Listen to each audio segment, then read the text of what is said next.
Ako, si Ferdinand Romualdez Marcos Jr. si Ferdinand Romualdez Marcos Jr. ay mataimtim na nanunumpa. Natutuparin ko ng buong katapatan at sigasig Natutuparin ko ng buong katapatan at sigasig ang aking mga tungkulin bilang Pangulo ng Pilipinas,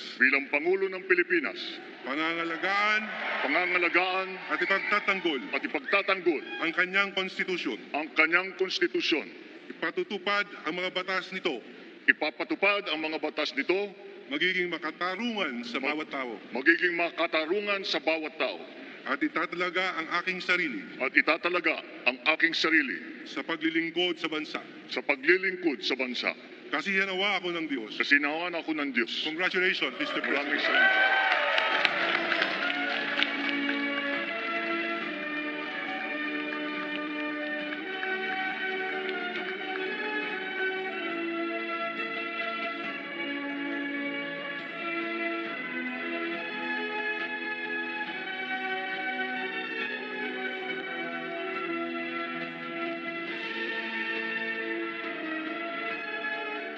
Excellency David Hurley, Governor General of Australia, and First Lady Linda Hurley, Their Excellencies, Special Envoys, and Heads of Delegations, His Excellency, Most Reverend Charles John Brown, and the esteemed members of the Diplomatic Corps, Vice President Sara Duterte,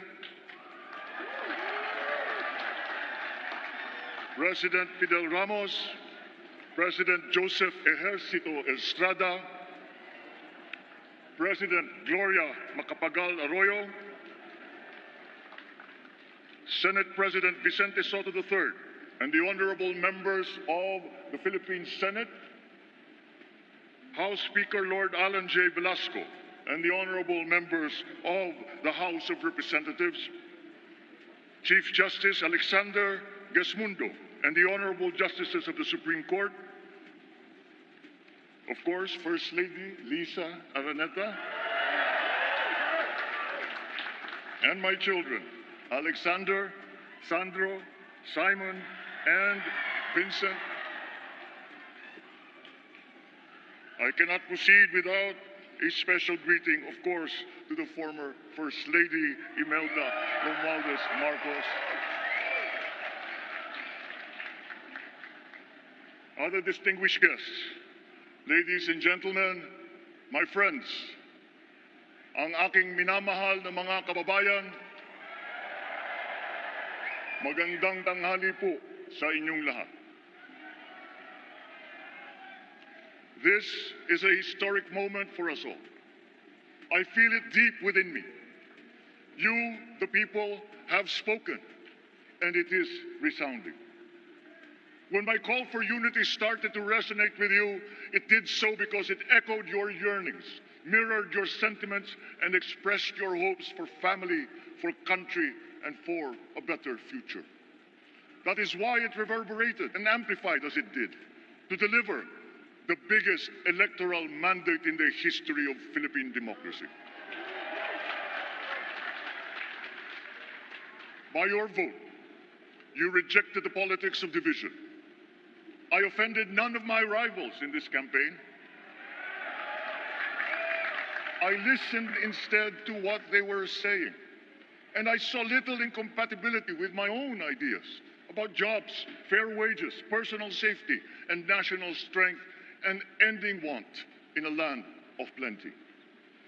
I believe that if we but focus on the work at hand and the work that will come to hand, we will go very far under my watch. You believe that too. At pinakinggan ko ang tinig ninyo na ang sinisigaw ay pagkakaisa, pagkakaisa, pagkakaisa.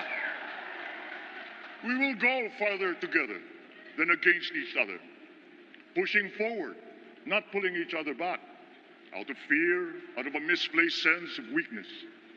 But we are the furthest from weak. The Filipino diaspora flourishes even in the most inhospitable climes, where they are valued for their quality. The changes we seek will benefit all and will shortchange no one. I was not the instrument of change. You were that. You made it happen. I am now.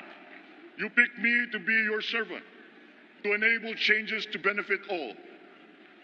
I fully understand the gravity of the responsibility that you've put on my shoulders. I do not take it lightly, but I am ready for the task. I will need your help. I want to rely on it. But rest assured, I do not predicate success on the wide cooperation that's needed. I will get it done. I once knew a man who saw what little had been achieved since independence in a land of people with the greatest potential for achievement, and yet they were poor. But he got it done, sometimes with the needed support, sometimes without. So will it be with his son. You will get no excuses from me. I am here not to talk about the past. I am here to tell you about our future. A future of sufficiency, even plenty, of readily available ways and means to get done what needs doing. By you, by me. We do not look back, but ahead. Up the road that we must take to a place better than the one we lost in the pandemic. Gains made and lost, opportunities missed, well-laid plans superseded by the pandemic. Indeed, ours was the fastest growing economy in ASEAN by ways now outdated. We shall be again by a radical change in the way the world must now work to recover what we have lost in that fire and move on from there. We face prospects of the spread of the war abroad, of which we are totally blameless. We seek friendship with all. But countries like ours will bear the brunt of it.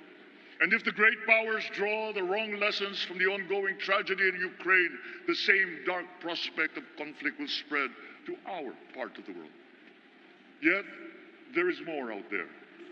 Like going forward by new ways of doing that the pandemic forces to adopt. A stronger resilience, quicker adaptability. They are our best prevention. They are our best protection. Quiet reflection in a rough and tumble campaign of a breadth and intensity never experienced revealed some of them, such as a willingness to listen despite the noise, the hesitation to quarrel over differences, and to never, ever give up hope of reconciliation. These gave me the peace to ponder deeper. There are hints of a road not taken that could get us out of here quicker, to something better, something less fragile. There is also what you, the people, did to cope, but this time empowered by new techniques and more resources. You got by, getting some of what you needed with the massive government help, and for this I thank my predecessor for the courage of his hard decisions. But there is a way to put more means and choices in your hands. I trust the Filipino. Imagine how much more you'd achieve if government backstops instead of dictating your decisions. Always there to pick you up when you fall, giving what you need to get past a problem. Imagine if it invested in your self-empowerment to bring it closer to taking on whatever challenges come. Imagine a country that, in almost every sense, is you. Now imagine what the government can achieve together. We did it in the pandemic. We will do it again. But again, I will not predicate my promise to you on your cooperation. You have your own lives to live, your work to do, and there too I will help. Government will get as much done alone without requiring more from you. That is what government and public officials are for. No excuses, just deliver. It was like that once upon a time.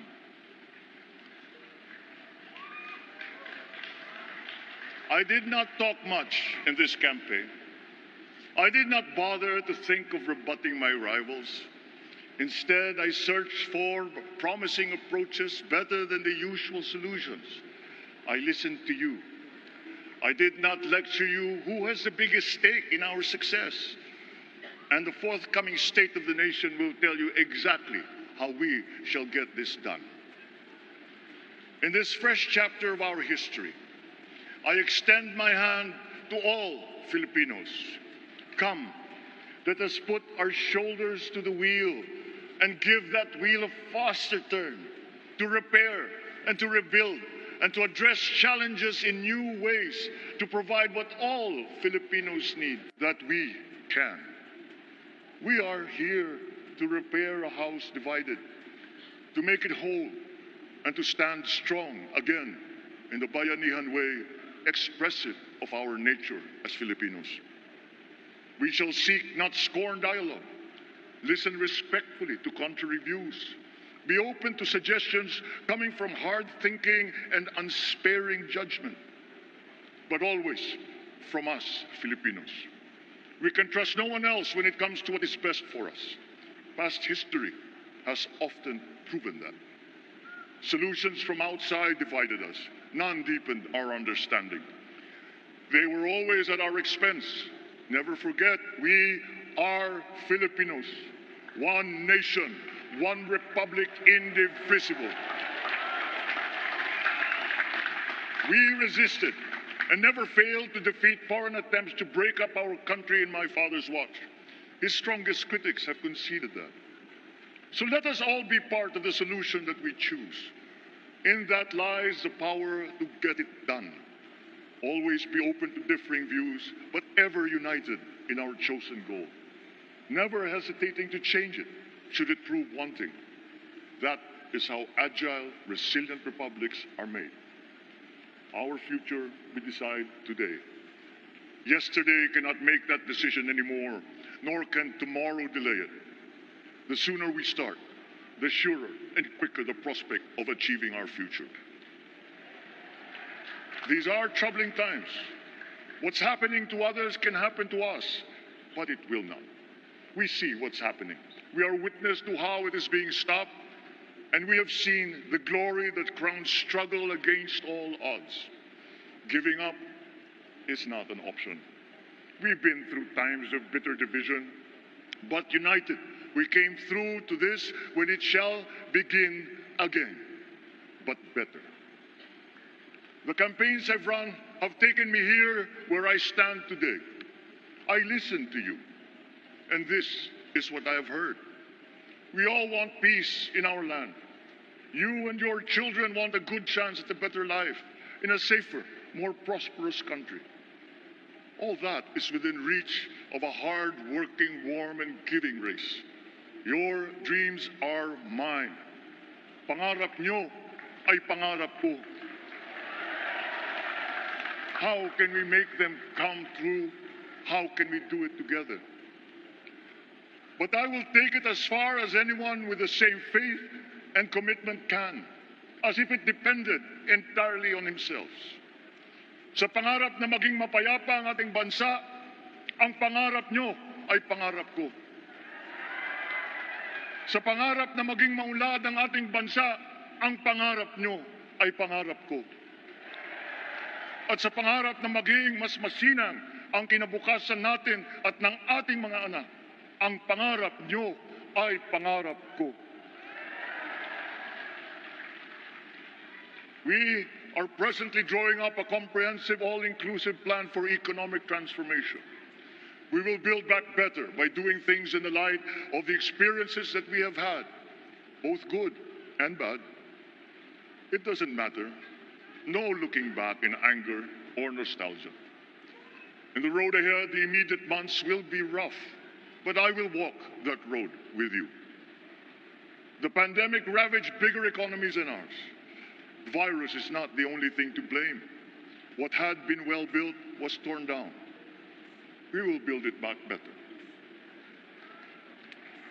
The role of agriculture cries for the urgent attention that its neglect and misdirection now demands. Food self-sufficiency has been the key promise of every administration. none but one delivered.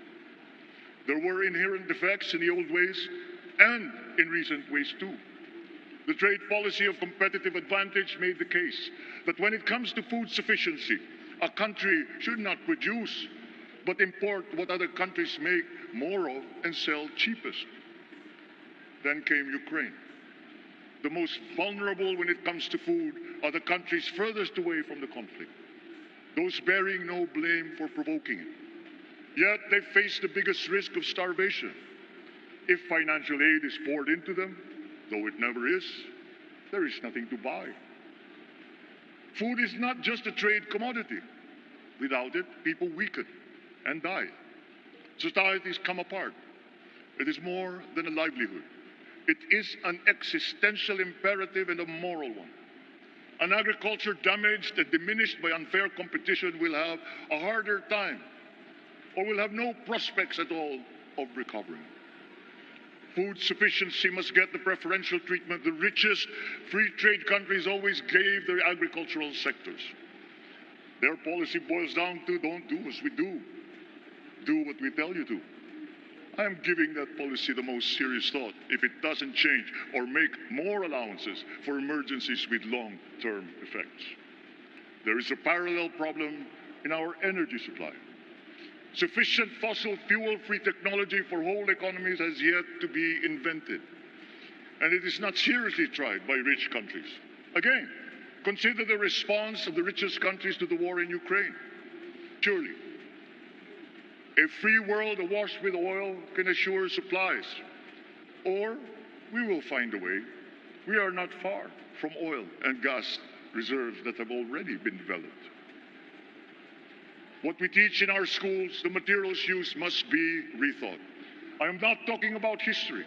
I am talking about the basics, the sciences, sharpening theoretical aptitude and imparting vocational skills, such as in the German example, alongside the national language, with equal emphasis and facility in a global language, which we had and lost. Let us give OFWs all the advantages we can for them to survive and to thrive. Our teachers from elementary up are heroes fighting ignorance with poor paper weapons. We are condemning the future of our race to menial occupations abroad. Then they are exploited by traffickers. Once we had an education system that prepared coming generations for more and better jobs. There is hope for a comeback. Vice President and soon-to-be Secretary of Education, Sara Duterte-Carpio, will fit that mission to a T. We won't be caught unprepared, under-equipped, and understaffed to fight the next pandemic. To start with, we never got over the pandemic of poor, if any, free public health. The last major upgrade of a public health system, exemplified by the resources poured into PGH, predates the current shambles by 3 generations. Our nurses are the best in the world. They acquitted themselves with the highest distinction abroad, having suffered even the highest casualties. With the same exemplary dedication, at home, they just got by. They are out there because we cannot pay them for the same risk and workload that we have back here.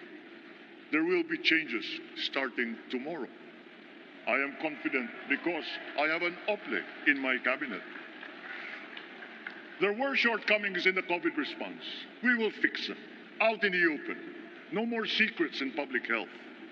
Remember, I speak from experience. I was among the first to get COVID. It was not a walk in the park. My father built more and better roads, produced more rice than all administrations before his.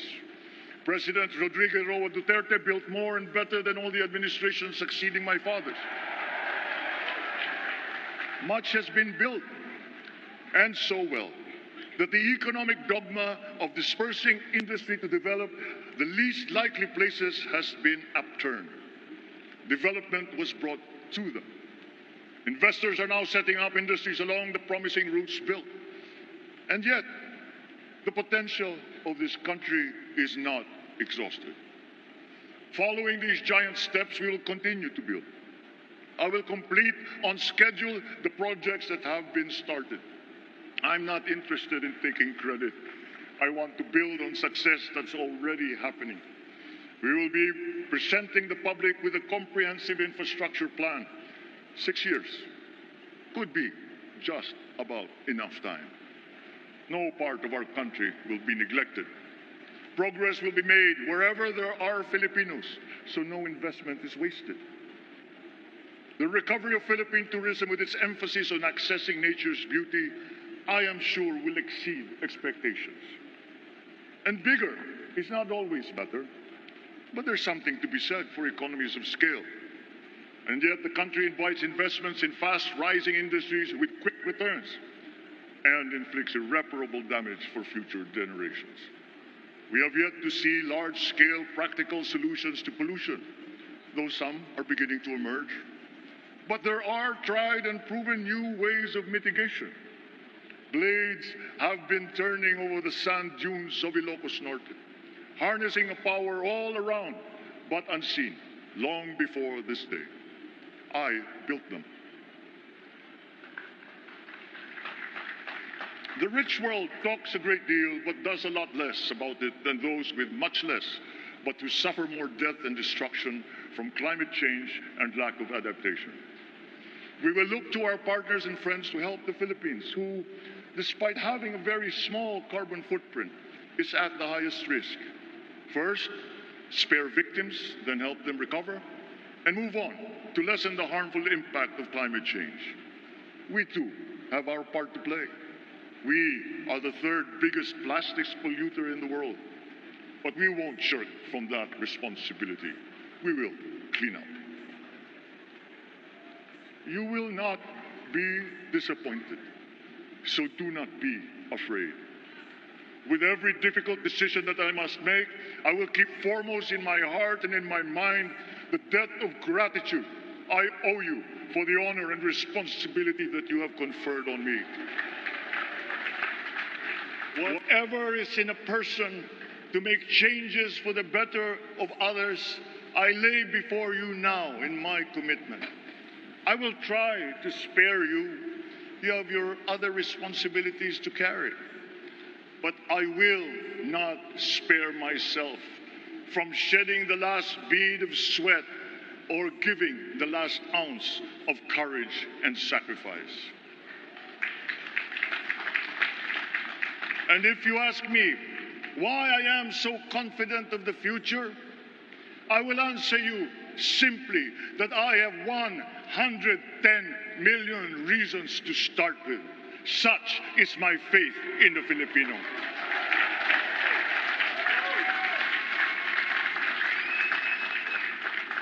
Believe, have hope. The sun also rises like it did today and as it will tomorrow. And as surely as that, we will achieve the country all Filipinos deserve. God bless the Philippines. God bless our work. Maraming salamat po sa inyong lahat. Mabuhay ang Pilipinas. Magandang tanghali po.